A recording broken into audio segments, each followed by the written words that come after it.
issues. One of the things that I've learned over the years is language. And I have to say, as a temporary able-bodied, which I've learned from you guys and my friends, I'm glad that I entered the profession. It was by accident. I needed a job. I was unemployed. And I have to say, I got smacked up inside a little bit about terms, but I'm glad. I'm glad that I became a better educated person in terms of how to talk and interact with persons with disabilities. And you guys did a show on different terms with Sonia. And in the last 10 years, well, we got the new Americans with Disabilities reformed in Congress, right? Is that what we have now in Congress? That was passed, the ADA Restoration Act. That definitely brought awareness, more awareness. But in terms of language, like, I work in healthcare, and I'm appalled that the nursing profession still says the word wheelchair bound. And I have to correct them. I have to say, even social workers, I'm sorry, it's wheelchair user. And they look at me, I'm like, well, what does that mean? I said, well, it's a free agent. I don't do the S&M thing that Sonia did. I can't do that in private business, in private life, I can do. That was so good. I can do that in private, but you can't do that with people who don't know you, because they may think I'm being a wise ass. I still hear that. I try to educate. I've been pushing for 10 years for the social work profession and the nursing profession to teach disability sensitivity training. And you know what they tell me why they don't do it? Because disability sensitivity is not a culture competence. Is not a what? A culture competence. We have to learn about ethnic groups and religious groups and gay and lesbian, which is, okay, the new thing now is transgender. I'm okay with that. I try to push disability sensitivity. First they tell me they have no money, and then and when I finally push them, they say it's not a culture competence. So they're saying that it's not a disability is not a culture? That's right. And again, part of the blame for that, I think, is the disability community, because I think that many members of the disability community don't believe necessarily it's a culture. They feel it's it's just people with disabilities living in community, but not necessarily a culture that they have its own words and art and different things like that cultures have. But I mean, I believe it is a culture.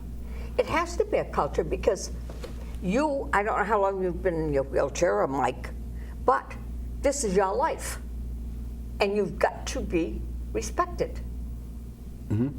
Well, lifestyle, different way of doing things.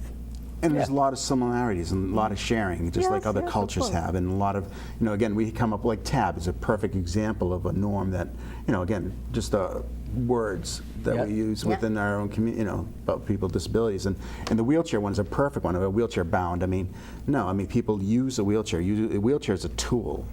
For folks and stuff, and so you're in a wheelchair, you're using a wheelchair, just like you would use a bicycle or whatever else to get around. So it's too bad, and I think it's going to change. It's going to have to change, and I think it's as the population gets older and there's more accessibility and everything else. The medical field will have. There's a lot of disparity. We've heard that, and I just came off of actually a meeting about disparity within people, for people with disabilities, and I think that part of that is the whole language issue and understanding. Well, we got 2 minutes to go. I would say we still have lots of work to do. Oh, no doubt about it. Oh, yes. And we've made a lot of progress in terms of language. I do give out the flyers, and I think the media, Telegram gives out, do some work. But I know it's the major media that's been a little more sensitivity. You got Representative Langevin in Congress, who's a wheelchair user, and he helped change the way they format. It's just a matter of being what you guys always say, visible, educating, being sensitive. And in terms of Shrewsbury, we used to be a Shrewsbury resident. Right.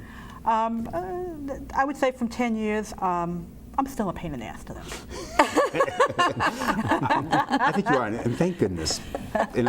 Yeah, I still have to nudge them about certain things, and I'm not going to stop. But somebody has to do it. It's important for a town to hear about, from voices from especially from its residents. Right. And you guys do a good job in Worcester, and you're in Holden. So we just have to either we do it personally or professionally, that we have to work together either as a group, a team, or as an individual. We got about a minute to go, so let me just do a closing. Well, thank you, Mike, for coming on. Oh, hey, Robert, thank you for having me, and especially on your 10th anniversary show. That's an honor and a pleasure. Thank you. And Doris? Robin, it's been great working with you. Thank you. And Joe? Keep on pushing. And congratulations, 10 years. That's great. That's a And lot of dedication. And I have no idea where it's going to go in the next 5. Well, actually, media is changing, so maybe all this will just be promoted on YouTube, where I could do it from home, put it in the tape, and let it go. Well, let's get some major sponsors or something. Yeah. That'd be helpful. Along the way.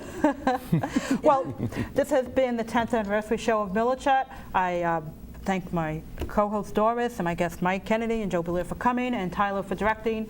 And we'll see you next month. Good night.